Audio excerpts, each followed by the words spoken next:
Can computers think, and could we ever have a computer that is able to think? My name is Tabitha Angel Chibet, and today we will be covering these two questions.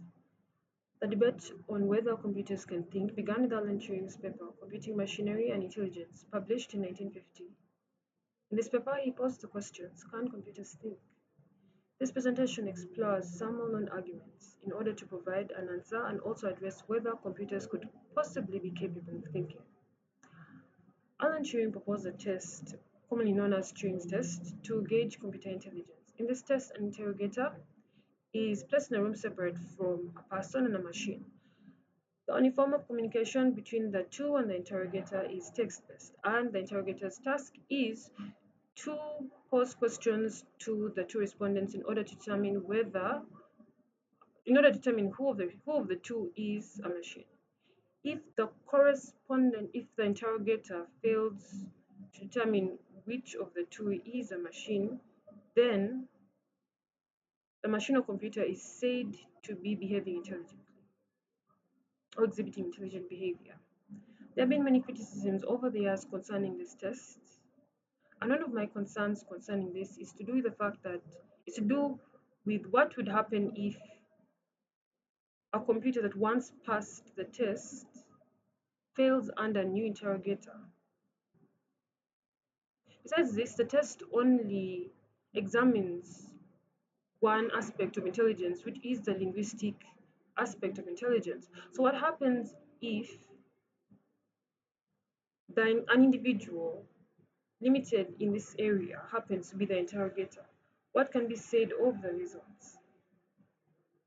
Besides this, I think it is narrow of view to define thinking as simply taking inputs and processing them into outputs using a set of rules.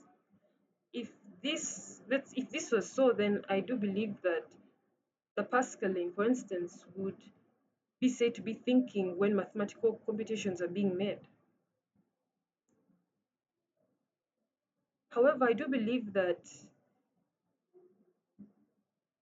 simply displaying or exhibiting human intelligence is not enough for us to come to the conclusion that a given individual is capable, or for instance, in this case, a computer is capable of thinking.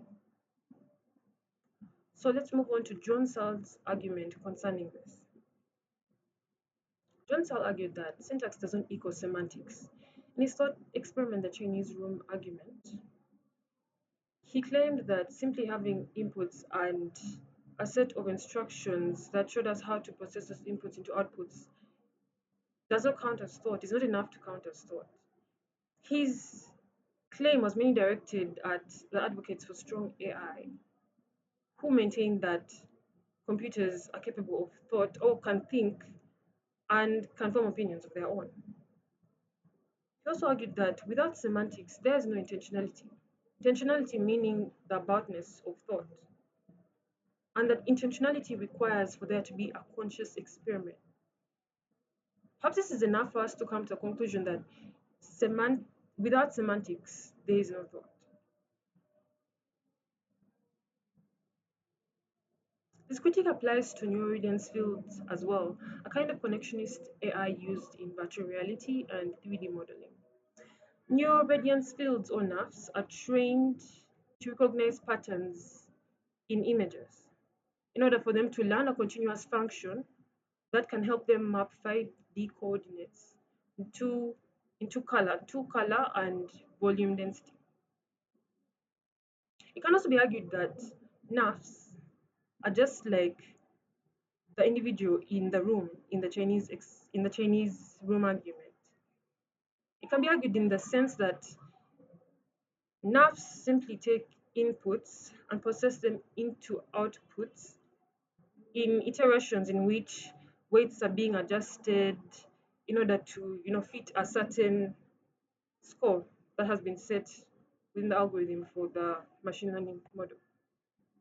So now that is involved, only manipulation of the outputs to produce output is occurring in this case.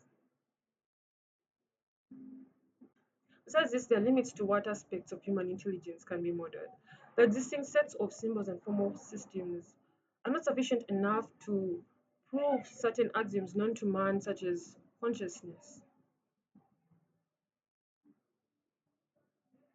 And it is because of this that and it's because of this that it is difficult for us to represent these as these aspects, like for instance I talked of an axiom such as consciousness. It's difficult for us to represent these aspects as rules and programs that computers can understand. So I do believe that this is one of the constraints to advancement in development of AI in the direction of modeling human intelligence. So it is under the given situations and it's under the given arguments that I come to the conclusion that computers are not capable of thinking. However, could we ever have a computer that is able to think? Nick Bostrom's simulation theory suggests that we may be living in a simulation. If so, then aspects of human cognition, such as consciousness and intuition, are all simulated. And perhaps this means that our creators found a way or possess the technology to computationally generate all these aspects. If this is the truth, then the door of possibility has been opened for us to also be able to implement this kind of technology in AI and in different kinds of machines as well. However, this theory is unfalsifiable and impossible to prove. So let's move on to, or let's expand on a more tangible um, claim. The limitations of formalization pose a great challenge, like we explained earlier. They pose a great challenge to the modeling of different aspects of human cognition, such as consciousness in artificial intelligence. However, some undiscovered more rigorous systems may possibly be able to handle these exceptions. However, the odds of this happening are low, but they're not entirely zero. The issue would perhaps arise from the fact that these systems operate on symbols. And as we explained earlier, symbols do not equal syntax. Besides this, how sure are we that the new systems we would discover have would have all these mental phenomena as would have these mental phenomena as axioms provable under the new existing principles that will come up as a result of these new systems. It is still something we are not very certain of.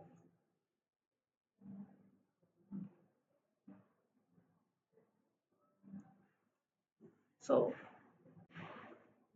one of the problems that, or one of these many thought experiment problems that many scholars consider solved is the frame problem. And the frame problem poses a question of how AI will be able to judge relevancy. In this problem, a robot is tested to see whether it is able to determine what is relevant in a timely manner. Though this problem was mainly directed at, or is mainly directed at symbolic AI, it doesn't mean that other categories of AI like NAFs are immune to these relevance issues.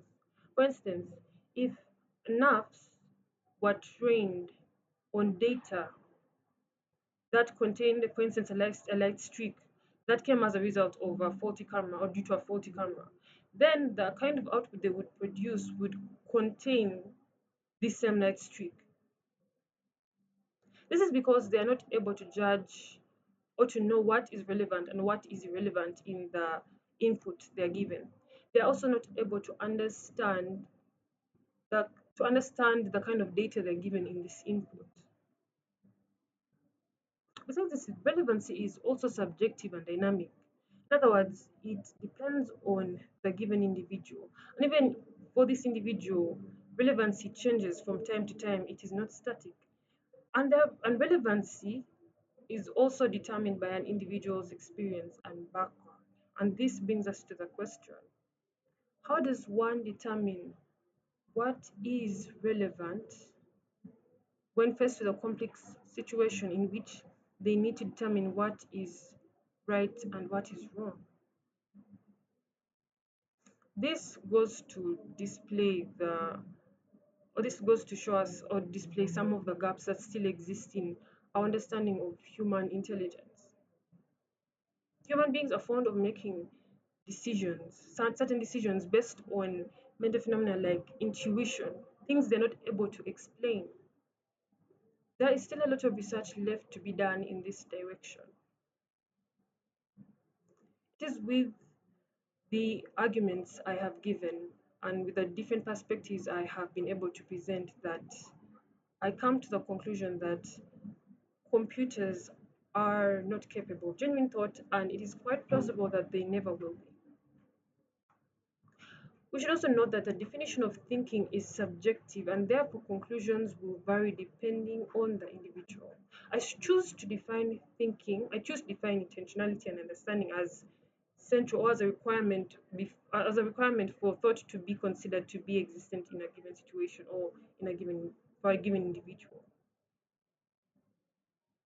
Much still remains to be explored in our current understanding of the human mind and development of more advanced technology. The limits of today may not be the limits of tomorrow. And as history has shown us, there are a lot of feats that have been accomplished that were once thought impossible. Perhaps the future, or perhaps the possibilities that exist perhaps the future holds keys to so many of the challenges we face concerning AI thought, and perhaps there exists a future in which all these problems are non existent. Thank you so much.